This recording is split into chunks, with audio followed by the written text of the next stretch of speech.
நாங்கள் ஒவ்வொரு தொழுகிறோம். ஆக அத்தையாத்துக்கு முழுமையான அத்தையாத்து ரெண்டுக்கும் ஓதப்படுற கேள்விதான் என்னுடைய கேள்வி. சரி, அதாவது உங்களோட பேர் எப்படி? இஷாக்.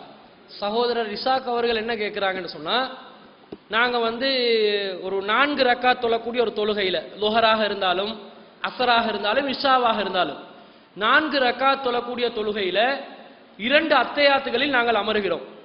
அதிலே முதல் அத்தஹியாத்தில் எதுவரைக்கும் நாங்கள் ஓத வேண்டிய அவுராதுகள் எதுவரைக்கும் ஓத வேண்டும், 2வது அத்தஹியாத்தில் எதுவரை காட்டிலும் நாங்கள் ஓதணும் என்ற மாதிரி ஒரு கேள்வியை கேட்குறாங்க.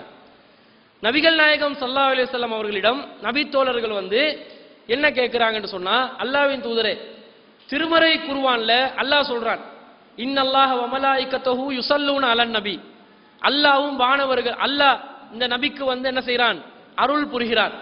வானவர்கள் அல்லாஹ்விடம் நபிக்காக வேண்டி அருள் கேட்கின்றனர்.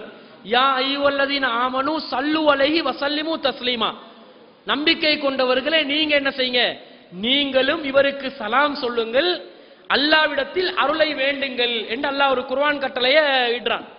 இந்த வசனம் இறங்கிய உடனே நபித்தோழர்கள் போய் அல்லாஹ்வின் தூதர் ஸல்லல்லாஹு அலைஹி வஸல்லம் அவர்கிட்ட கேட்கிறாங்க, அல்லாஹ்வின் தூதரே, உங்களுக்கு சலாம் சொல்வது எப்படி என்று எங்களுக்கு தெரியும், ஆனால் அல்லாஹ் ஸலவாத் சொல்லுமாறு சொல்கிறான்.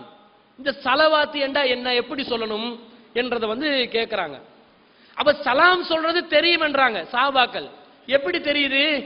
அத்தஹியாத்துல நாங்க சலாம் சொல்றோம் நபி ஸல்லல்லாஹு அலைஹி வஸல்லம், அஸ்ஸலாமு அலைக்க அய்யுவன் நபி வ ரஹ்மத்துல்லாஹி வ பரகாத்து, அஸ்ஸலாமு அலைக்க வ ரஹ்மத்துல்லாஹி வ பரகாத்து சொல்றோமா இல்லையா? நபி ஸல்லல்லாஹு அலைஹி வஸல்லம் சொல்றோம், இப்பயும் சொல்றோம் நாங்க. அப்ப இப்படி ஒரு கேள்வி வந்துடக்கூடாது.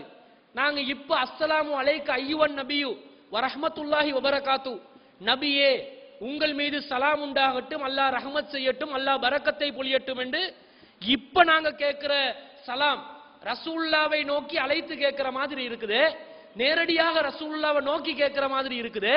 இது இணை வைத்தலாகுமா என்று கூட நீங்க யோசிக்க வேண்டிய அவசியம் இல்லை.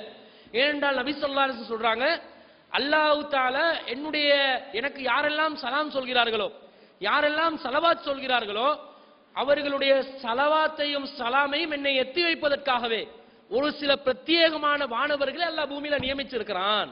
அந்த வானவர்கள் பூமியில் அலைந்து கொண்டிருப்பார்கள். அவர்கள் எனக்கு எங்கெங்கெல்லாம் சலாம் சொல்லப்படுகிறதோ அந்த சலாத்தை எனக்கு எடுத்து காட்டுவார்கள். ரசூலுல்லாஹ் ஆலமுல் அர்வா என்று சொல்லக்கூடிய ரூஹுகள் மாத்திரம் வாழக்கூடிய ஒரு உலகத்தில் இருக்கிறாங்க. அவங்களுக்கு ஒரு தனி உலகம், ரூஹுகள் வாழக்கூடிய ஒரு உலகத்திலேயே நபி ஸல்லல்லாஹு அலைஹி வஸல்லம் வேறையா தனியா வாழ்றாங்க. எப்படி? நபிமார்களை பொறுத்தளவுல நபிமார்கள் சொல்றாங்க, ரசூல் ஸல்லல்லாஹு அலைஹி வஸல்லம் சொல்றாங்க, நஹ்னு அன்பியா, நாங்கள் நபிமார்கள், அல் அன்பியாவு ஃபீ குபூரிஹிம் யுஸல்லூன், நபிமார்கள் தங்களுடைய கபறுகளில் தொழுது கொண்டிருக்கிறார்கள். ரசூல் ஸல்லல்லாஹு அலைஹி வஸல்லம் சொல்றாங்க. பெரியார்கள் தொழ முடியாது, நபிமார்கள் என்ன செய்வார்கள், இப்போதும் அவர்களுடைய கபறுகளில் தொழுது கொண்டிருக்கிறாங்க. அவங்களுக்கு என்ன மாதிரி தொழுகை? நாங்க தொழுகிற மாதிரி ஒரு தொழுகை இல்ல, அவர்களுடைய ரூவுக்கு ஒரு தொழுகை அல்லாஹ் வச்சிருப்பான். ஏன்னா நபிமார்களுடைய உடலை கூட மண்ணு என்ன செய்யாது, சாப்பிடாது. அவர்களுடைய உடல் பாதுகாப்பாக இருக்கும். அப்போ உடல் பாதுகாப்பா இருக்குது, அவர்களுடைய ரூஹ் இருக்குது, அவர்கள் அல்லாஹ்வுக்கு சஜ்தா செய்த வண்ணம் தொழுது கொண்டிருக்கிறார்கள். இந்த நிலை நபிமார்களுக்கு பிரத்யேகமா இருக்கிற நேரத்தில் சலாத்தை எத்தி வைக்கிறதுக்குரிய ஒரு பிரத்யேகமான ஏற்பாடையும் அல்லாஹ் செய்கிறார். இது ஒரு விஷயம். அப்ப ஸலவாத் எப்படி சொல்லணும் என்று கேட்கிற நேரத்தில் தான் ரசூல் ஸல்லல்லாஹு அலைஹி வஸல்லம் சொல்லி கொடுக்குறாங்க, அல்லாஹும்ம ஸல்லி அலா முஹம்மதின் வ அலா ஆலி முஹம்மத் கமா ஸல்லைத அலா இப்ராஹீம வ அலா ஆலி இப்ராஹீம இன்னக ஹமீதும் மஜீத், அல்லாஹும்ம பாரிக் அலா முஹம்மதின் வ அலா ஆலி முஹம்மதின் கமா பாரக்த அலா இப்ராஹீம வ அலா ஆலி இப்ராஹீம இன்னக ஹமீதும் மஜீத். அல்லாஹ்வே, நீ எப்படி இப்ராஹிம் அலைஹிஸ்ஸலாத்துக்கும் அவருடைய குடும்பத்துக்கும் அருள் புரிந்தாயோ அதே போன்று இந்த நபிக்கும் இவருடைய குடும்பத்துக்கும் அருள் புரிவாயாக. நீ எப்படி இப்ராஹிம் அலைஹிஸ்ஸலாத்துக்கும் அவருடைய குடும்பத்தாருக்கும் பரக்கத் செய்தாயோ அதே போல் இந்த நபிக்கும் இவருடைய குடும்பத்துக்கும் பரக்கத் செய்வாயாக என்று ஒரு பிரார்த்தனையை ரசூல் ஸல்லல்லாஹு அலைஹி வஸல்லம் ஸலவாத் என்று சொல்லி தர்றாங்க. இந்த ஸலவாத்தை ஒன்னாவது அமர்விலும் இரண்டாவது அமர்விலும் ரெண்டிலும் நாங்க என்ன செய்யணும், ஓதிதான் ஆகணும். நபி ஸல்லல்லாஹு அலைஹி வஸல்லம் எப்படி கேள்வி வருதுன்னு சொன்னா, ரசூல் ஸல்லல்லாஹு அலைஹி வஸல்லம் ஸலவாத்து சலாம் சொல்ற சம்பந்தமா கேட்கிற நேரத்தில் அத்தையாத்துக்குரிய அவங்க சலாம விளங்கி வச்சிருந்தாங்க. மேலதிகமா அதுக்கு ஸலவாத் என்னன்றதை கற்றுக் கொடுக்கறாங்க. இது தொழுகையில 2 அமர்விலும் வரக்கூடியதுதான். தொழுகையில இறுதி ரக்காத்துல மேலதிகமா ரசூலுல்லாஹ் சொல்றாங்க, நீங்கள் பிரார்த்தனைகள் செய்ய விரும்பினால் என்ன செய்யுங்க, தொழுகையில அத்தஹியாத் இறுதி அத்தஹியாத்துல பிரார்த்தனைகளை செய்து கொள்ளுங்கள். தொழுகையில பிரார்த்தனை செய்வதற்கு சிறப்பான சில இடங்கள் இருக்குது. உதாரணத்துக்கு சொல்வதாக இருந்தா சுஜூதுடைய நிலை. நபி ஸல்லல்லாஹு அலைஹி வஸல்லம் சொல்றாங்க, அக்ஸிரு துஆவுக்கும் ஃபிஸ் சுஜூத், சுஜூதிலே உங்களுடைய துஆக்களை நீங்கள் அதிகப்படுத்திக் கொள்ளுங்கள்.